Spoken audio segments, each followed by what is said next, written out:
The booth over there is where you get your tickets to take the bus. Then it brings you up about a mile up the road to view Crazy Horse. And it's kind of nice to do because you get to see his side profile. The tickets at this time cost $4 per person.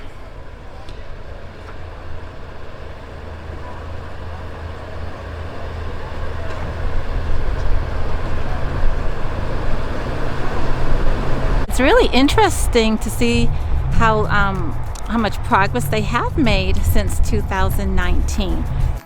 Sculptor Korczak Ziolkowski began the world's largest mountain carving in 1948.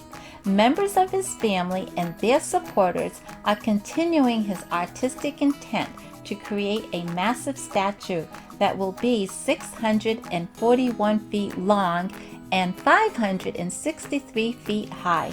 To give that some perspective, the heads at Mount Rushmore National Park are each 60 feet height. Workers completed the carved 87.5-foot tall Crazy Horse's face in 1998 and have since focused on thinning the remaining mountain to form the 219-foot high horse's head. I was really surprised to learn that you could take van tours up there now, but it has to be after the construction hours, and they work on Crazy Horse from 8 o'clock a.m. to 4 o'clock in the afternoon, and I believe it's like 5 days a week that they work.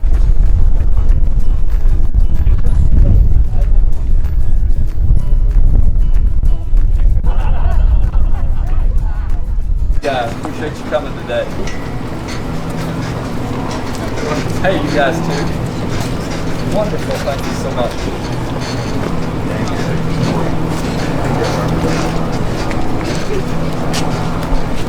Alright guys, take care. Enjoy your time up here. The Indian Museum of North America and the Connecting Welcome Center and Native American Educational and Culture Center features more than 12,000 contemporary and historic items. By carving Crazy Horse, if I can give back to the Indian some of his pride, means to keep alive his culture and heritage, my life will have been worthwhile. A Lakota Sioux warrior, a famed artist and his family, and a canvas composed of granite are the elements that comprise the legendary past, present, and future of the Crazy Horse Memorial. The memorial was commissioned in 1933 by Henry Standing Bear, a Lakota elder, to be sculpted by Korczak Ziolkowski, a renowned sculptor and artist who previously worked on the Mount Rushmore Monument.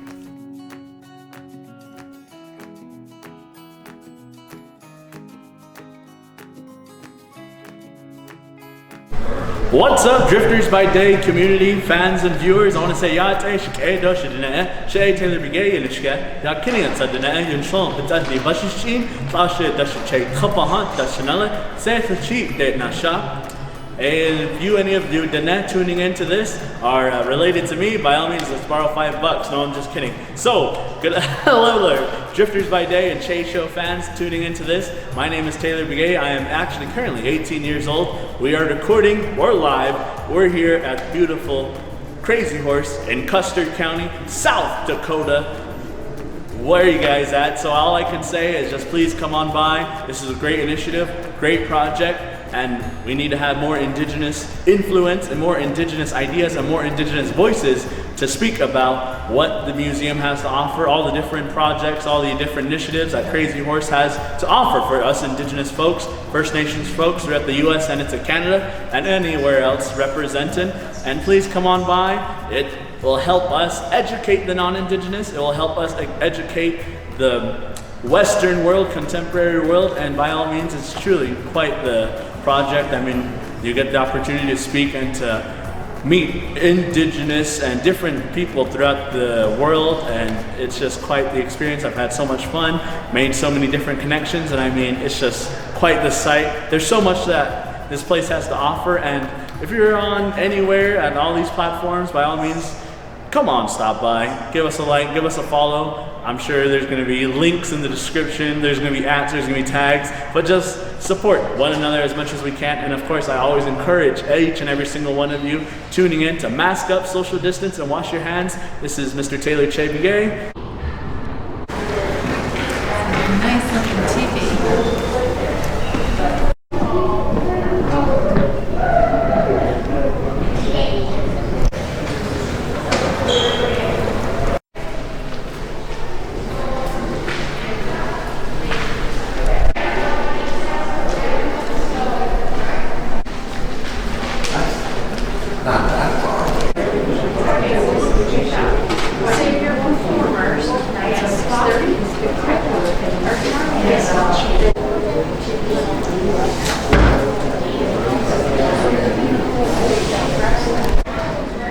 Hi, we're at Crazy Horse Memorial, and Korczak Ziolkowski, he started the memorial in 1948. We're located in the Black Hills, north of Custer, South Dakota, and there's a lot of things around here to see and do, so you need to come and check it out. But the memorial has been being worked on by a mountain crew of 8 to 15, Monday through Friday, and so far they've removed 8 million tons of rock, and they still have 1 to 2 million more tons to remove, and they depend solely on donations, nothing from the government. It's not government funded, and it's they have a 5 to 10 year goal to complete the forearm, his hair, and the horse's mane, and they're right on schedule for getting that completed, so you need to come and visit and be a part of the mountain. Well, thank you so much. You're welcome. The Crazy Horse Memorial is a mountain monument under construction on privately held land in the Black Hills of South Dakota, depicting the Oglala Lakota warrior and chief, Crazy Horse riding his horse and pointing to his tribal lands. Korczak was an amazing American sculptor and artist of Polish descent who was born in Boston, was orphaned at the age of 1, grew up in a series of foster homes, and as a boy was badly mistreated, but he learned to work very hard. He also gained heavy construction knowledge and other skills, helping his foster father.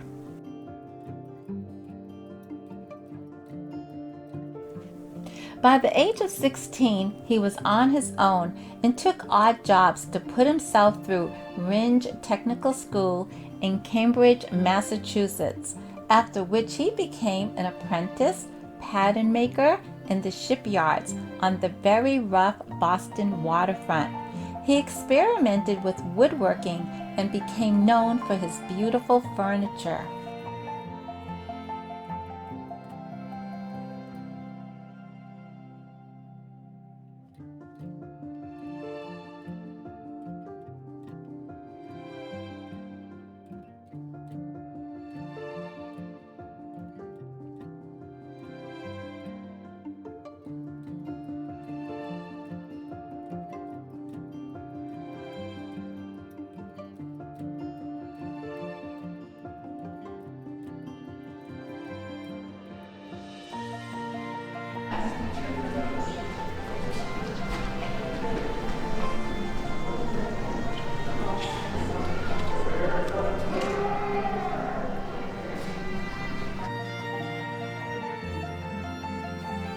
After living in a tent for several months, after he arrived in the Black Hills in 1947 with his wife Ruth, whom he met while working at Mount Rushmore, he built a log home from logs on his land and sustained life from farming and a dairy farm while working on Crazy Horse.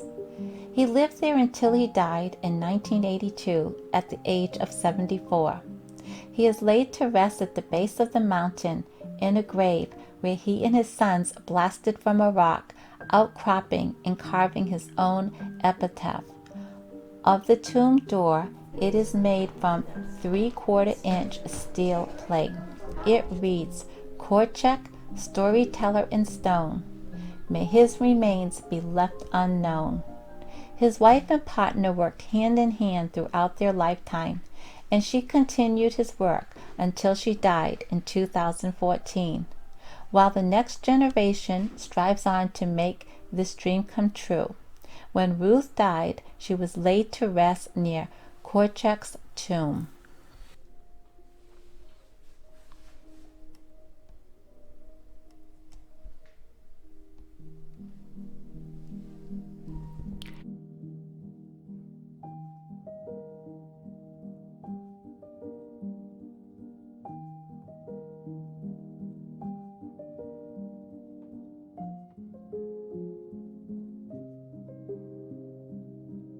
Korczak also made this furniture over here that appears to be a desk.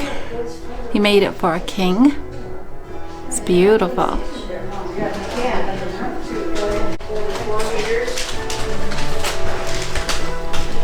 Look at the detail in the face. Isn't that amazing? What a great carving.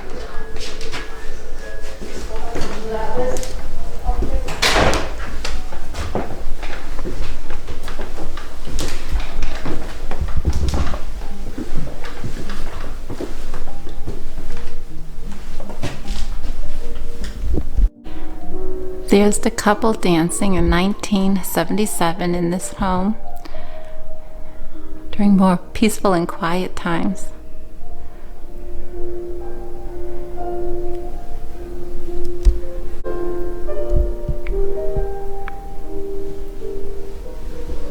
The setup and teardown is quick, and the base station is always on, so it is possible to be GNSS surveying in minutes. The total stations are still used as they offer the same or better accuracy, allow laser scanning of the mountain, and are capable of surveying points in areas where GNSS equipment cannot get enough access. The crew drills the survey access holes and sets up rock saws and directional pulleys to follow survey guidelines.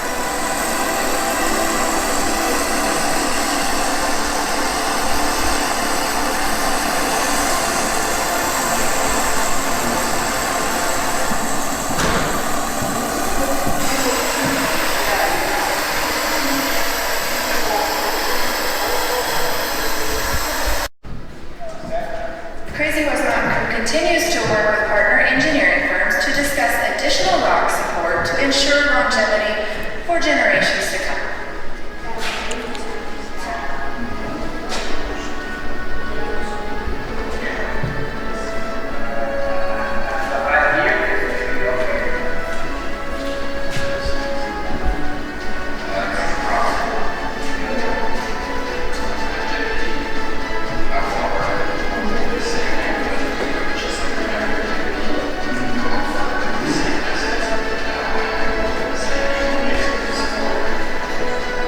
The carvers carefully determine and install stainless steel dowels as deemed necessary.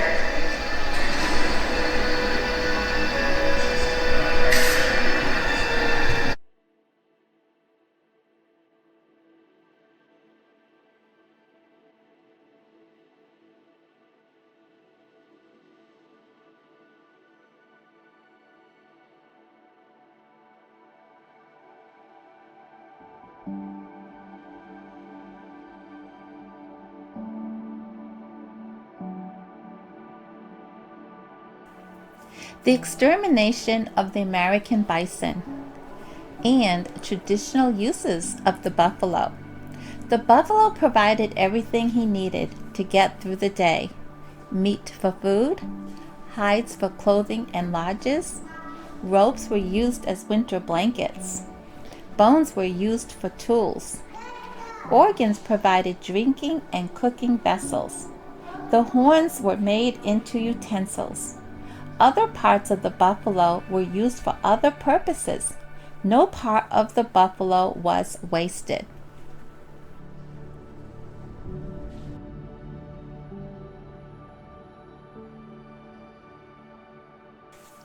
Have you ever wondered why buffalo poop was so important? Buffalo poop was very important to the people who traveled across the plains during the 1800s. There weren't many trees on the prairie, so there wasn't any firewood, but there were plenty of buffalo pies. Settlers gathered them up to burn in their campfires. Native American tribes would burn the buffalo dung in their lodges.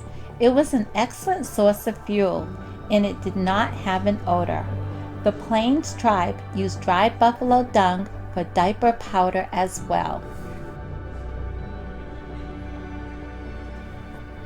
One of the most common questions at the museum is, what is the difference between a bison and a buffalo? The answer is that they are one and the same.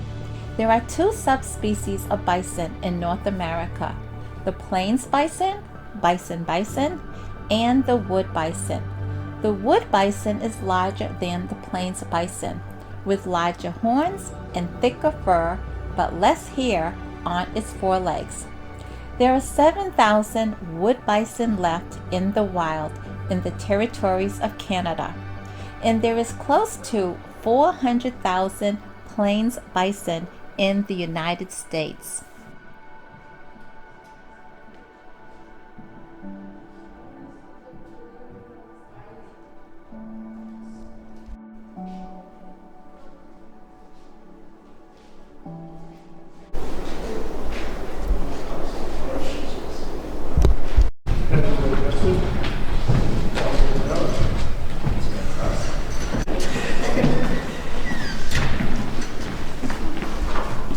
Korczak Studio and Workshop, built in 1972 with its sunroom and many windows, remain an important part of the visitors complex to this day, where visitors can experience a mix of his work, including a variety of bronze, marble, and cast, which he worked on during winter months that he could not work on the mountain itself.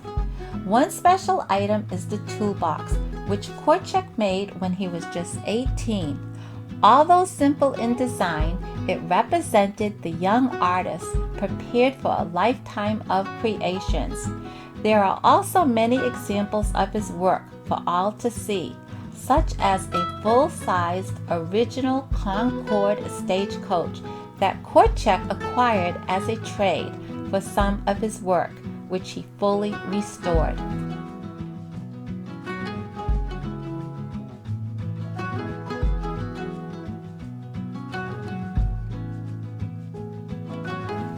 Even though he never took a lesson in art or sculpture, Korczak studied the masters and began creating plaster and clay studies.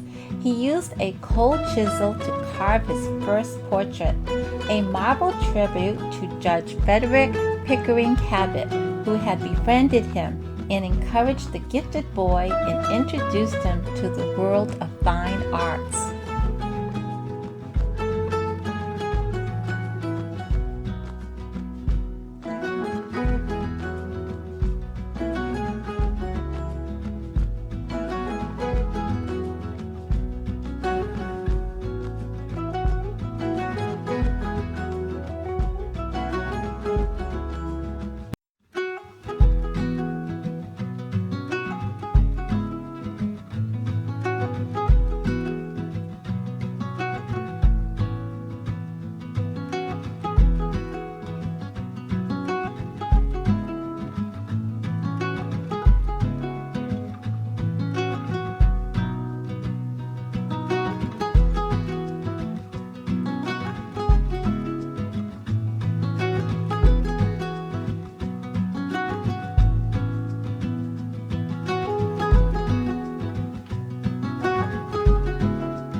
This is the machinery that he was using that kept breaking down. It became so frustrating for him to have to climb up all these steps to work on the sculpture.